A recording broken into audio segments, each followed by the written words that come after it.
Hello everyone, welcome to the platform of major Pankaj defence academy. आज का जो हमारा मॉडर्न हिस्ट्री का टॉपिक होने वाला है वो है emergence of Gandhi in Indian politics. Gandhi ji हैं, वो एक बहुत ही इम्पॉर्टेंट पर्सनालिटी है और उनका इन्फ्लुएंस हमें आज भी देखने को मिलता है। ठीक है, गांधी जी का रोल रहा पूरे इंडिया को एक यूनाइटेड फॉर्म में लाने का। गांधी जी के आने से पहले भी बहुत सारी ऑर्गेनाइजेशंस काम कर रही थी, बहुत सारे इंडिविजुअल्स काम कर रहे थे, लेकिन नेशन बिल्डिंग में जो उनका अहम कंट्रीब्यूशन रहा है उससे पहले हमें देखने को नहीं मिलता। ठीक है, तो आज हम गांधी जी के बारे में पढ़ेंगे। इंडिया में आने से पहले हम लोग देखते हैं कि गांधी जी साउथ अफ्रीका में थे, है ना। तो गांधी जी का एक इंट्रोडक्शन देखते हैं। एम के गांधी पूरा नाम है मोहनदास करमचंद गांधी। इनके बारे में हम एक ओवरव्यू देख लेते हैं। जन्म कहाँ पे हुआ इनका? पोरबंदर में, और जो उस टाइम के प्रिंसली स्टेट काठियावाड़ में आता था। और इनकी डेट ऑफ बर्थ है 2 अक्टूबर 1869। 2 अक्टूबर को हम आज भी नेशनल हॉलीडे गांधी जयंती की तरह सेलिब्रेट करते हैं ना। गांधी जी के फादर क्या थे? एक दीवान मिनिस्टर थे पोरबंदर स्टेट के। गांधी फिर क्या है, साउथ अफ्रीका चले जाते हैं अपने एक क्लाइंट के केस से, है ना। और फिर 1893 में साउथ अफ्रीका जाते हैं और उनके क्लाइंट का नाम है दादा अब्दुल्ला। 9 जनवरी 1915 को वो फिर दोबारा से इंडिया में रिटर्न होते हैं और इसी डे को हम लोग क्या है, प्रवासी भारतीय दिवस के तौर पे बनाते हैं। प्रवासी भारतीय दिवस किस लिए सेलिब्रेट किया जाता है? ताकि इंडियन रूट्स के जो पीपल बाहर रह रहे हैं, अब्रॉड में रह रहे हैं, उनको अपनी रूट से कनेक्टेड फील करवाने के लिए, उनके कंट्रीब्यूशन को इंडिया में सेलिब्रेट करने के लिए। ठीक है, उन्होंने पहले क्या है, आते ही पॉलिटिक्स में पार्ट नहीं किया, बल्कि आने के बाद 1 साल तक टूर किया कंट्री को। ठीक है, और फिर खुद अपने लेवल पे कंडीशन देखी मासेस की, जगह जगह उन्होंने ट्रैवल किया और फिर पर्सनली एनालाइज किया मासेस की कंडीशन को। उसके बाद फिर हमें उनके अपीयरेंस देखने को मिलते हैं कहाँ पे? चंपारण, अहमदाबाद और खेड़ा में। और इसके बाद फिर वो रॉलेट सत्याग्रह लॉन्च कर देते हैं। एक बार अगर हमें महात्मा गांधी इन साउथ अफ्रीका देखना है तो एक बार इसको भी देख लेते हैं कि साउथ अफ्रीका में क्या क्या कंट्रीब्यूशन रहे।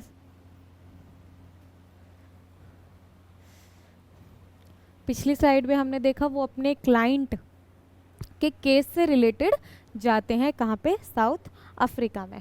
ठीक है, साउथ अफ्रीका में वो कहाँ पे, कौन से ईयर में जाते हैं? 1893। क्रोनोलॉजी चल रही है 1893 ही लैंडेड इन साउथ अफ्रीका।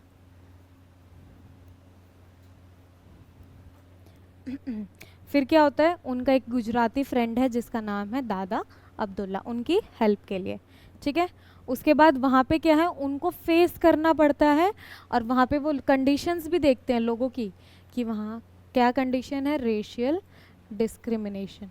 खुद भी अपर क्लास टिकट होने की वजह से उनको ट्रेन से इंसल्ट करके निकाल दिया जाता है ना। तो फिर वहाँ पे इंडियंस के साथ बहुत ही ज़्यादा रेशियल डिस्क्रिमिनेशन हो रहा होता है। ये वहाँ जाते हैं, इन सभी चीज़ों को ऑब्जर्व करते हैं। ठीक है, 1894 में एक क्या है, डिसफ्रेंचाइज बिल को लेके कंट्रोवर्सी होती है।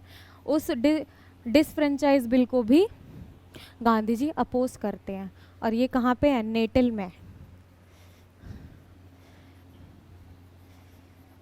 केस सॉल्व होने के बाद गांधी जी रिटर्न करना चाहते हैं, लेकिन वहाँ के लोग उनको रोक लेते हैं कि भाई आप ही हो एक पर्सन जो इतने ज़्यादा एजुकेटेड है, जिनको नॉलेज है, तो आप हमारे कॉज के लिए यहाँ पे फाइट करो। ठीक है, 1894 में नेटल में डिसफ्रेंचाइज जो कंट्रोवर्शियल बिल है उसको गांधी जी अपोज करते हैं और फिर एक नेटल इंडियन कांग्रेस को भी एस्टैब्लिश किया जाता है। ये बोर्ड मैंने छोड़ दिया पढ़ने के लिए। ठीक है, अब उसके बाद क्या है, सेम 22 मार्च को गांधी जी एक नेटल कांग्रेस को भी एस्टैब्लिश करते हैं।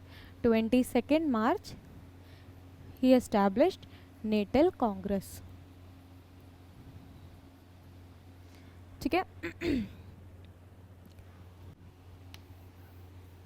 मार्च नहीं, मई है 1984 में। तो ये इनकी क्रोनोलॉजी थी। बाद में फिर उनके जो गुरु हैं उनकी रिक्वेस्ट पे वो वापस इंडिया आ जाते हैं। और गांधी जी के गुरु का नाम क्या है? किसी को पता है गांधी जी के गुरु का नाम? तो उनके गुरु का नाम है गोपाल कृष्ण गोखले। तो गोपाल कृष्ण गोखले की 1894 है यहाँ पे। On the advice of Gopal Krishna Gokhale, he arrived India in 1915.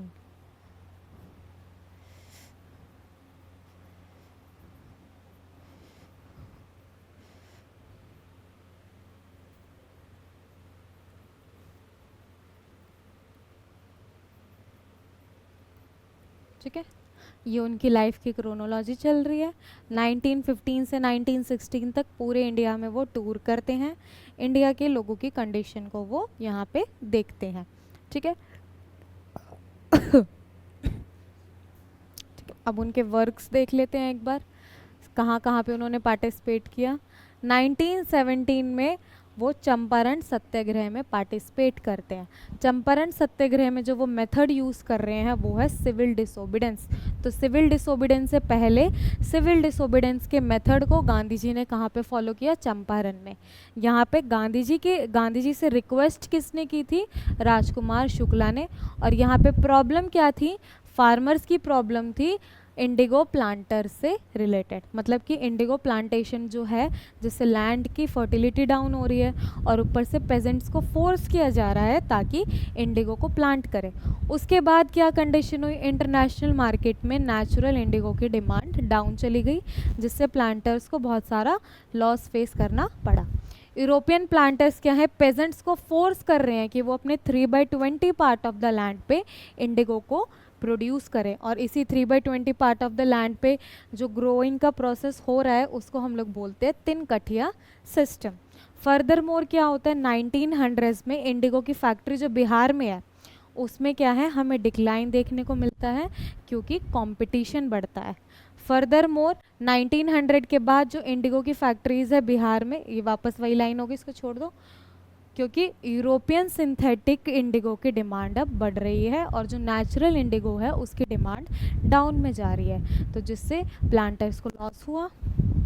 अब इन लॉसेस से बचने के लिए जो प्लांटर्स हैं उन्होंने क्या किया? उन्होंने अपनी चालाकी दिखाई, उन्होंने वही एक्सप्लॉयटेशन करने की पॉलिसी को लगाया और फिर जितने भी प्लांटर्स थे उनसे सारे कॉन्ट्रैक्ट को अब्रप्टली कैंसिल कर दिया। ठीक है, कॉन्ट्रैक्ट्स, रियॉट्स जो पीजेंट्स हैं उनसे क्या है? ये कॉन्ट्रैक्ट कैंसिल कर लिया। तो इसीलिए इसी कॉज में जो प्रॉब्लम हो रही है उसको सॉर्ट आउट करने के लिए गांधी जी को बुलाया गया। और यहाँ पे चंपारण सत्याग्रह में जो भी पीपल हेल्प कर रहे हैं, असिस्ट कर रहे हैं गांधी जी के, वो कौन कौन है? राजेंद्र प्रसाद, ब्रजकिशोर प्रसाद, मजरुल हक, JB कृपलानी, रामनवमी प्रसाद। ठीक है, यहाँ पे सिविल डिसोबीडेंस मतलब हम तुम्हारी बातों को ओबे नहीं करेंगे, लेकिन ये सारा मेथड पीसफुली तरीके से हो रहा है, नॉन वायलेंट मेथड्स यहाँ पे नहीं किए जा रहे हैं। ठीक है,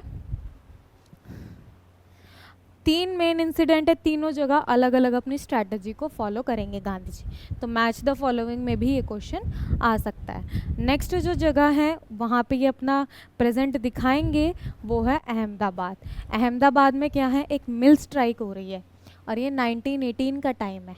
यहाँ पे गांधी जी ने जो अपना मेथड यूज़ किया वो कौन सा था? Hunger strike. तो फर्स्ट हंगर स्ट्राइक जो गांधी जी ने प्रैक्टिस की वो इंडिया में कहाँ पे की है? अहमदाबाद मिल स्ट्राइक में। और गांधी जी दिखते वैसे बहुत ही वीक फ्रेजाइल टाइप के पर्सन थे, लेकिन उनकी जो कैपेसिटी थी, विल पावर थी, वो बहुत ही ज़्यादा स्ट्रॉन्ग थी। बहुत लंबे टाइम तक वो भूखे रहे हैं उन्होंने, क्योंकि अपनी हेल्थ को उसी तरीके से ट्रेन किया था। ठीक है, उनकी एक बुक है जिसका नाम है माई एक्सपेरिमेंट विद ट्रुथ। ठीक है, मार्च 1918 में क्या होता है? गांधी जी इंटरवीन करते हैं एक डिस्प्यूट में, और ये डिस्प्यूट किन के बीच में हो रहा है? कॉटन के मिल ओनर्स के बीच में और साथ में कॉटन के मिल वर्कर्स के बीच में। तो एक ही मिल के ओनर और वर्कर्स के बीच में हमें डिस्प्यूट देखने को मिल रहा है। और इशू क्या है? मुद्दा क्या है? कि भाई जो उनको प्लेग बोनस मिल रहा था ना, उसको डिसकंटिन्यू किया गया। अब यहाँ पे क्या है? अहमदाबाद में एक बार प्लेग फैल गया था। सिटीज़ में ये बीमारियाँ जल्दी स्प्रेड होती है ना, तो जितने भी वर्कर्स थे वो जल्दी से फैक्ट्रीज़ को छोड़ के, अर्बन एरियाज़ को छोड़ के क्या कर रहे थे? माइग्रेट कर रहे थे। तो उनको रिटेन करने के लिए, रोकने के लिए मिल ओनर्स ने क्या किया?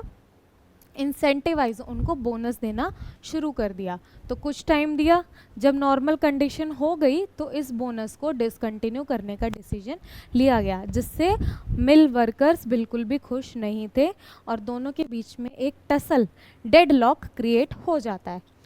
वर्कर्स डिमांड कर रहे थे कि भाई अब हमारे वेजेस को 50% से इंक्रीज़ करो, क्योंकि जब बहुत ज़्यादा रिस्क थी कंडीशंस में तब भी हमने तुम्हें सपोर्ट किया है, तो अब हमारे वेजेस को तुम्हें इंक्रीज़ करना पड़ेगा। बदले में मिल ओनर्स सिर्फ 20% का वेज हाइक देने के लिए ही रेडी थे, क्योंकि वो बोल रहे थे हमारी भी इतनी ज़्यादा इंसेंटिवाइज करने की कंडीशन नहीं है। गांधी जी बीच में इंटरमीडिएटरी बनते हैं और वो दोनों पक्षों की बात सुनते हैं। ठीक है, मिल ओनर्स अपनी बात रखते हैं और वर्कर्स अपनी बात रखते हैं। तो मिल ओनर्स जब बात करते हैं तो वो बोलते हैं कि भाई हम लोगों ने भी अभी रिकवर किया है, हम इतना ज़्यादा इंसेंटिवाइज नहीं कर सकते। तो दोनों के बीच में एक मीडिएटर का काम करते हैं गांधी जी, और यहाँ से 50 और 20 बोलते हैं तुम कुछ नीचे आओ, और ओनर्स को बोलते हैं तुम कुछ परसेंट राइज करो। तो जो एक बाद में फाइनल जो एक पॉइंट पे पहुंचा जाता है वो है 35%। ये रहा, ठीक है, 35% वेजेस को इंक्रीज करा जाएगा, ना तुम्हारी ना हमारी। ठीक है, इट वॉज अनुसुईया साराभाई, जो एक सोशल रिफॉर्मर है और साथ में अहमदाबाद मिल ओनर एसोसिएशन की एक प्रेसिडेंट भी हैं। इन्होंने वर्कर्स को फाइटिंग में, वर्कर की फाइटिंग में हेल्प की थी। ठीक है, इन्होंने ही गांधी जी को बुलाया था ताकि आप बीच में इंटरवीन करो और हमारी कंडीशन को रिजॉल्व करो। वहाँ पे कौन आए हैं पर्सन हेल्प मांगने के लिए? शुक्ला जी। यहाँ पे कौन आई है? अनुसुईया साराभाई। ये पहली ऐसी स्ट्राइक थी, फर्स्ट स्ट्राइक। यहाँ पे गांधी जी ने वर्कर्स को बोला कि तुम स्ट्राइक करो, लेकिन मेथड पीसफुली होना चाहिए। तो गांधी जी के द्वारा पहली स्ट्राइक कहाँ पे करवाई गई है? अहमदाबाद में। ठीक है, अब जो लास्ट उनका प्रेजेंस है वो है खेड़ा सत्याग्रह ऑफ 1918। यहाँ पे क्या प्रॉब्लम आती है कि 1918 में ड्रॉट आ जाती है, जिसकी वजह से खेड़ा डिस्ट्रिक्ट जो कहाँ पे पड़ रहा है? गुजरात में, सूखा पड़ जाता है, क्रॉप्स पे फेलियर आ जाता है, जिसके वजह से जो होंगे फार्मर्स वो टैक्स पे नहीं कर पाएंगे, है ना। अब यहाँ पे क्या है? एक रेवेन्यू कोड है ब्रिटिश गवर्नमेंट का। इसके हिसाब से अगर हमारी जो यील्ड है, उपज है, वो नॉर्मल प्रोड्यूस के कंपैरिजन में 1/4 कम है, लेस देन है, लेस देन 1/4 है, मतलब 1/4 से कम है। नॉर्मल मान लो मेरा हो रहा है 80, तो 80 का 1/4 कितना होगा? 20। तो मान लो मेरे खेत में अब की बार 20 टन ही गेहूं उगे हैं, या फिर मान लो 15 टन गेहूं उगे हैं, तो फिर इस रेवेन्यू कोड के हिसाब से मुझे रेमिशन मिलेगा। ठीक है, अब नेक्स्ट पॉइंट क्या कह रहा है? गुजरात सभा, जिसमें पीजेंट्स भी हैं, उन्होंने क्या है? एक पिटीशन फाइल की हाईएस्ट गवर्निंग अथॉरिटी को रिक्वेस्ट करते हुए कि 1919 का हमारा जो भी आप रेवेन्यू हमसे ले रहे हो, असेसमेंट जो भी कर रहे हो, उसको सस्पेंड कर दो। बदले में गवर्नमेंट ने क्या किया? उनको थ्रेटन किया, उनको धमकी दी, डराया धमकाया कि अगर तुम हमें टैक्सेस पे नहीं करोगे तो बदले में तुम्हारी प्रॉपर्टी को सीज कर लिया जाएगा, जब्त कर लिया जाएगा। ठीक है, तो इस टाइम पे गांधी जी ने फार्मर्स को बोला कि तुम टैक्सेस को पे मत करो, not to pay the taxes. It was Sardar Patel and group of other devoted Gandhians. तो यहाँ पे गांधी जी की हेल्प करने के लिए कौन कौन लोग आए? सरदार पटेल, नाराहारी पारिक, मोहनलाल पांड्या एंड रविशंकर व्यास। ठीक है, फर्स्ट में हमने देखा सिविल डिसोबीडेंस है, सेकंड में हंगर स्ट्राइक है, तो यहाँ पे क्या है? Non cooperation. ठीक है, तो यही 3 हमें क्या है? Major incidents. तो अब इस पे क्वेश्चन कैसे आते हैं? या तो इनके क्रोनोलॉजिकल ऑर्डर में अरेंज करने के लिए आ जाएगा, ठीक है, कि बताओ कौन सा पहले है कौन सा बाद में है, या फिर इसके अलावा क्वेश्चंस आते हैं मैच द फॉलोइंग में। ठीक है, ईयर दे देंगे, कॉजेज दे देंगे, सफरिंग्स दे देंगे और उनको बोलेंगे कि तुम इनको मैच करो। गांधी जी से रिलेटेड जो एक और क्वेश्चन आता है वो है टाइटल्स ऑफ गांधी जी। हम लोग उनको अलग अलग नाम से जानते हैं, कोई बापू के नाम से जानता है, कोई राष्ट्रपिता के नाम से जानता है, तो गांधी जी के पास बहुत सारे टाइटल हैं। इन्हीं टाइटल के बारे में हम लोग पढ़ते हैं। सबसे फर्स्ट और जो सबसे फेमस टाइटल है वो है महात्मा। महात्मा का टाइटल हमने ज्योतिबा फूले के रेफरेंस में भी देखा था ना, तो महात्मा का टाइटल उनको किसने दिया? रविंद्रनाथ टैगोर ने।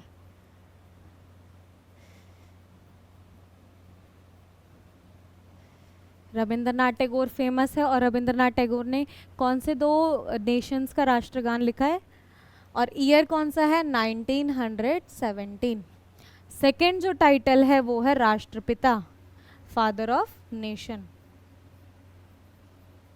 राष्ट्र के पिता मतलब हमारे राष्ट्र, नेशन के फादर। ये वाला टाइटल दिया है सुभाष चंद्र बोस ने, और इसका टाइम है 1944। इसके अलावा उनकी जो वो देखते थे हम लोग, गांधी जी खादी कपड़े पहनते हैं, बहुत वीक हैं, ओल्ड हैं, ऊपर से पूरी तरीके से ड्रेस्ड नहीं होते थे, नीचे एक लुंगी पहनते थे। तो उनके अपीयरेंस पे कमेंट करते हुए जो टाइटल है वो है एक मलंग बाबा और एक है नंगा फकीर।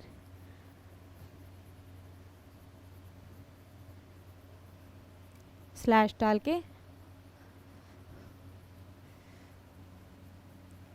ये टाइटल उनको दिया है नॉर्थ वेस्ट फ्रंटियर के कबालीज, एक ग्रुप है, ट्राइबल ग्रुप है, उन्होंने नॉर्थ वेस्ट फ्रंटियर के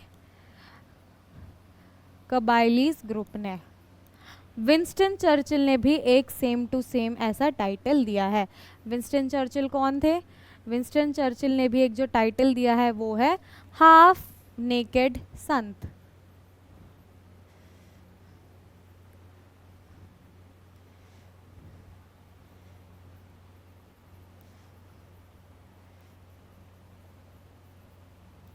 विंस्टन चर्चिल का भी रेफरेंस हम लोग बार बार देखते हैं ना, ठीक है। तो यही सारी चीज़ें हैं जो गांधीयन से रिलेटेड हैं। एक क्वेश्चन आता है वल्लभ भाई पटेल से रिलेटेड। वल्लभ भाई पटेल को सरदार का टाइटल कौन से इंसिडेंट के बाद मिला है? ये लोग आप मेरे को कमेंट करके बताना, ठीक है। बाकी गांधी जी के बारे में हमने पहले उनका साउथ अफ्रीका में कंट्रीब्यूशन देखा, फिर उनकी लाइफ के बारे में देखा, है ना,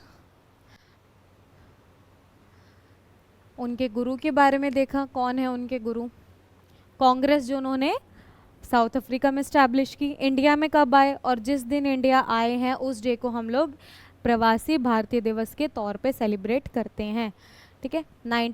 1 साल घूमते हैं, फिर 1917 में पार्टिसिपेट करते हैं चंपारण सत्याग्रह में, जहाँ पे वो सिविल डिसोबीडेंस के टैक्टिक्स को फॉलो करते हैं। सेकंड में है अहमदाबाद मिल स्ट्राइक, जहाँ पे वो अपने हंगर स्ट्राइक के वेपन को यूज़ कर रहे हैं। और थर्ड है खेड़ा सत्याग्रह 1918, जहाँ पे नॉन कॉपरेशन मूवमेंट को फॉलो किया गया, ठीक है। फिर उनके हमने अलग अलग टाइटल्स देखे। उसके बाद लास्ट जो हमारा कॉन्सेप्ट होगा, मतलब जो आज लास्ट है, लेकिन हम मंडे को नहीं, नेक्स्ट क्लास में उसको कवर करने वाले हैं, वो है रॉलेट एक्ट। रॉलेट एक्ट और जलियांवाला बाग इंसिडेंट, ठीक है, दोनों रिलेटेड हैं। कैसे गांधी जी रॉलेट एक्ट के अगेंस्ट रॉलेट सत्याग्रह लॉन्च करते हैं, और उसी टाइम पे उसी के अराउंड होता है एक बहुत ही डेडली इंसिडेंट जिसको बोला जाता है जलियांवाला बाग मैसेकर। ये हम नेक्स्ट क्लास में कवर करेंगे। तब तक के लिए टेक केयर।